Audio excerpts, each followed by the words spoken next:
Food జిహాద్ వెనకాల SDPI, PFI తీవ్రవాద సంస్థలు ఉన్నాయి. దీని మీద విచారణ జరపాలా? హిందువులారా మీ సమాధులకు పూలు సిద్ధం చేసుకోండి, క్రైస్తవులారా మీ సమాధులకు క్యాండిల్స్ సిద్ధం చేసుకోండి. ఈ దేశాన్ని 2047 వరకు దారుల్ ఇస్లాం చేస్తాము, మేము గజ్వాయే హిందూ చేస్తున్నామని చెప్పినటువంటి నిషేధిత పిఎఫ్ఐ సంస్థ ఎస్డిపిఐ సంస్థలో సభ్యుడు ఈ యొక్క కోవాబన్ను వలి. కాకపోతే రాత్రికి రాత్రి నిరుపేదకు ఒక తీవ్రవాద సంస్థ భావజాలం ఎట్లా మద్దతుకు వచ్చింది?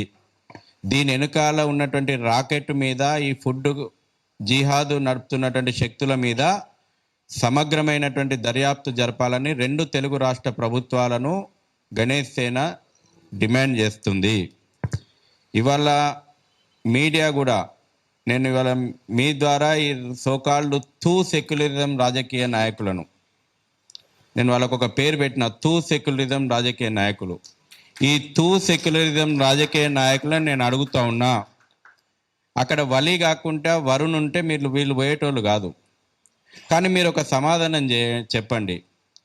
నిరుపేద ముస్లిం ఒకవేళ నాణ్యత లేని ఫుడ్ అమ్మితే FSSAI రూల్స్ వర్తించొద్దని మీరు కోరుకుంటున్నారా?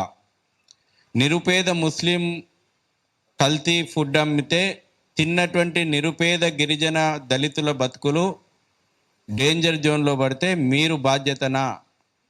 ఎవరు సమాధానం చెప్పాలి? విచిత్రం ఏంటంటే పోయి ఉరుకురికిపోయి డబ్బులు ఇచ్చి వస్తున్నారు, మంత్రులు తింటున్నారు, బాధ్యత గల మంత్రులు తింటున్నారు. నేను FSSAI రూల్స్ మీరు వయలేట్ చేయదలుచుకుంటారా? చట్టాన్ని మీరు వ్యతిరేకించదలుచుకుంటున్నారా? మీ సెక్యులరిజం రాజకీయం కోసమని అడుగుతా ఉన్నాం. ఒక్కటి మాత్రం, ఈ ఫుడ్ జిహాద్ మీద మనందరం కూడా ఇంకా అనేక రూపాల లోపట, పాల లోపట, కూరగాయల లోపట అనేక రూపాల్లో ప్రతినిత్యం ఫుడ్ జిహాద్ నడుస్తుంది. దీని మీద మన పోరాటంలో శత్రువు వణుకుతున్నాడంటే వాని పీఠాలు కదులుతున్నాయనే లెక్క. అంతమంది రాత్రి ఎందుకు వచ్చిరనంటే వాళ్ళ రాకెట్ ఎక్కడ చీకటి కోణాలు బయటకు వస్తాయో కప్పిపుచ్చుకుంటేందుకు కలరింగ్ కోసం వచ్చారు. మరింత రెట్టింపు ఉత్సాహంతో మనం ముందడుగేయాలి.